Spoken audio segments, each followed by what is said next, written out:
Richard, happy Thursday, buddy. When we look at this basketball team, we're having some fun with Moses Moody a little earlier, talking about the comparison between him and Cam Thomas. Now, Cam actually played on the same basketball team as K.K. Robinson at Oak Hill. How much do you think they've lived up / over-exceeded expectations in reference to Jalen Williams, Devontae Davis, and Moses Moody based on where they were in the rankings and based on what they've done for Arkansas this season? Well, I don't. I knew that Moses would contribute. Did I expect him to be kind of the leader of the team and scoring and other categories? No. I thought he would be maybe one of the top scorers, but didn't anticipate this.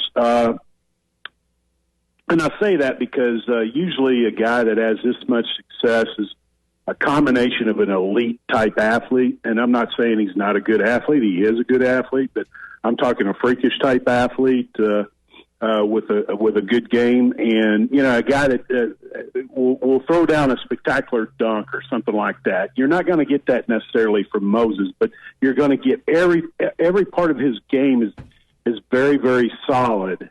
And he does everything well. And another thing, he's got it up in the head too. I mean, he's got the it factor, and that's what makes him so successful. As far as Jalen Williams and Devontae Davis, they're about what I expected. Maybe Devontae a little bit more than what I expected. I thought that he would be a guy that would probably come off the bench and be a role player his first year, but kudos to him. I mean, hey, you give 110% like he does at all times. And some of my favorite Razorbacks have always been guys that give that type of effort, and he does that, and that helps you maximize your talent, your ability. And and you also notice with him, his decision making has improved as the season has gone on. So not totally shocked, but a little surprised here or there, yeah. Richard, when you look at the basketball team, 10 straight SEC wins, his hottest team is basically Gonzaga or anyone else in college basketball. Flip the script, baseball, #1 in the country. If you're Sam Pittman and you're seeing the success that your not necessarily counterparts are having, but your friends alongside you are having, and you see the recruiting, it continues on the uptick, What do you think Coach Pittman's expectation should be for his recruiting class heading into, I know it's just his second year on the job, but what's going to be his second full recruiting cycle and then his technically third recruiting cycle this upcoming season? I tend to think he wants a top 15 type class, and I wouldn't put it past him, especially some of the things that you're hearing as far as how recruiting is going. Obviously, a long ways to go because right now they only have 4 commitments. I think you're going to see some others come this way fairly soon. But you got to finish. You want to start strong. You want to finish strong, and that's what you got to do when you're signing about 20, 25 guys. You can't have too many weak links in order to have a top recruiting class, and I know that he's focused on doing that, and I'm sure seeing the success that other teams are having, he's probably privately saying, you just wait, we're coming. Yeah. You look at a couple of staff additions the last couple of days with Sam Pittman's staff. What can you tell us about it? And the latest one yesterday, Joe Cothran joining the staff as a defensive analyst had come from Houston where he was the defensive coordinator. Two different staff additions this week. What do you know? Not a whole lot. I remember Joe when he was at ASU just vaguely, and then Butler Bennett. Don't know a whole lot. I know he's been there. I know he was there last week, but kind of letting him get his feet wet and kind of getting settled in the job before I reach out and try to talk to him and get to know him a little bit more. But obviously, Coach Pittman expects to recruit at a high level, and he's not going to make a hire that doesn't fit that desire. So I imagine that obviously he did his homework on him, and I expect him to be top notch. Ben, he was director of player personnel, but also carried that executive recruiting director. There was an extra title that was thrown in there, was recruiting base. So obviously, some emphasis put on the organization side, the administrative side of recruiting. Oh, no doubt, and you have to be ultimate detailed.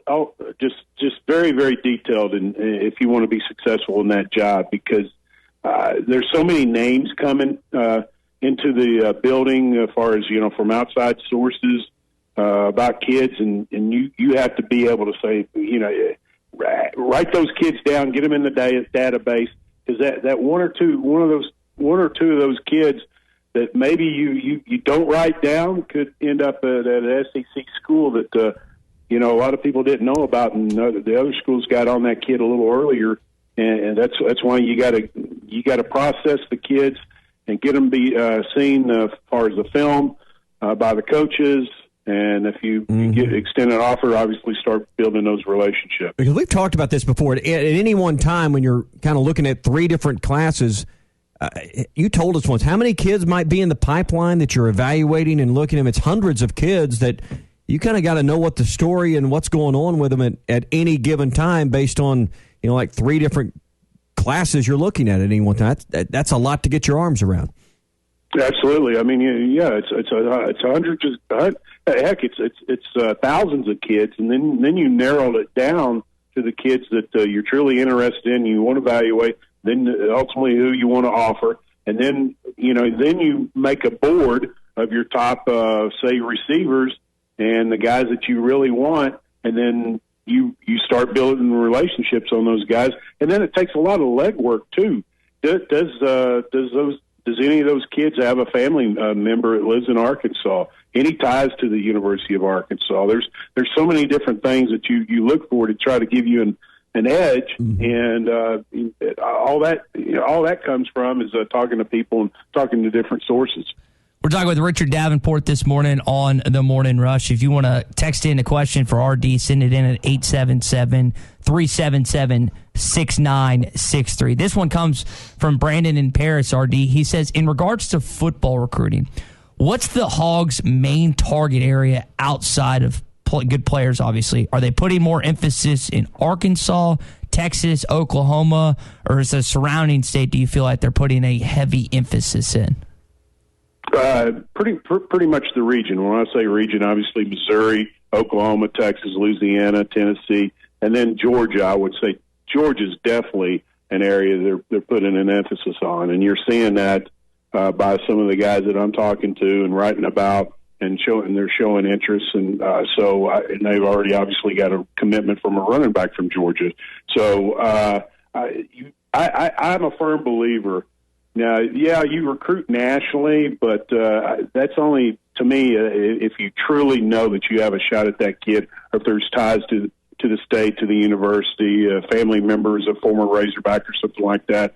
But I think if you really want to be successful, most kids usually end up within 5 to 6 hours from their home, and you want to focus regionally, and then go out to to Georgia, where I think is there not a nonstop flight from Atlanta to Fayetteville? There he is. I'm not 100% sure. So you look for those type places, those type of states that may have direct flights and stuff like that to help you get kids in a little quicker. But I'll tell you, one disadvantage that Arkansas definitely has is because the price of the airfare coming into Fayetteville. That is a disadvantage, because I've talked to a lot of parents that say, "Oh my gosh, I didn't realize it was so expensive to fly in." Obviously, that's not an issue for an official visit, but for unofficial visits, it is, because obviously they have to pay for that airfare. So that is a disadvantage. Richard, before we let you go, I know I've gotten asked about Gentry Williams, and we got someone that's getting at us on our VotalLaw.com live stream. What's the deal with this? I know he's a 5-star. I know he's got Arkansas in either his top 10 or top 7. And I think he's an athlete. Just kind of, can you share with our listeners this morning what they should know about Gentry Williams? Well, obviously, he announced his top schools this week. It was a top 6, and Arkansas was in it. And knew it. I would have been shocked if Arkansas didn't make it because of his relationship with Sam Carter. I'm telling you, that relationship is extremely strong. It is enough to get him away from, say, Oklahoma. I don't know, but I know that I think Arkansas will be in the top 2 or 3 when it comes down to decision-making time because of that relationship he has with Coach Carter. It's National Snack Food Day, and Tom Murphy said you were already busting on him about his weight this morning, so... Okay. Let me set this straight. Have you guys ever done a voice text? Yes. Okay. And sometimes what you say is not necessarily how it reads. But I went ahead and sent it, and it sounded like I was getting on to him about his weight, but it wasn't. It was about something else, and I explained that to him. So I wouldn't. I don't have no room to talk about weight, so I'm not going to be clowning on somebody. You didn't proof your work? No, because I'll be honest with you, I thought I said, screw it, I'm not going to worry about it because I was driving at the time, and I was thinking, I'm not. He'll be able to figure this out. You were texting and driving. Wait a minute here. Hang on. Well, no. That was a voice text. You say it. Say, hey, Tommy, how you doing? Then send. I wasn't touching it with my fingers or anything. Wasn't looking at the phone. Hey Tom, how you doing? Hey, you're a lard butt. Come in. You're a fatty. Yeah, you're a fatty. Okay. So all right. It's National Snack Food Day. Tom said he's big on the chips. If we went to RD's Pantry, what are we finding in there?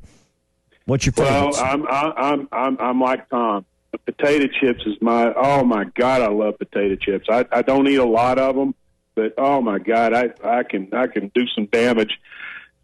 Excuse me, on some potato chips. Another area where I'm really weak, and I don't eat a lot of it. Ice cream. I tell you what, back in the day, and I could still do it. I know I could still do it. I could eat a half a gallon of ice cream in one sitting. I know I can. What's the favorite flavor? You're going to get that half gallon. What are you getting? Chocolate, vanilla, something else? What are you getting? Probably something with nuts or like cookie dough or pecans. I don't know. Brahms crunchy. makes this peanut butter cup that.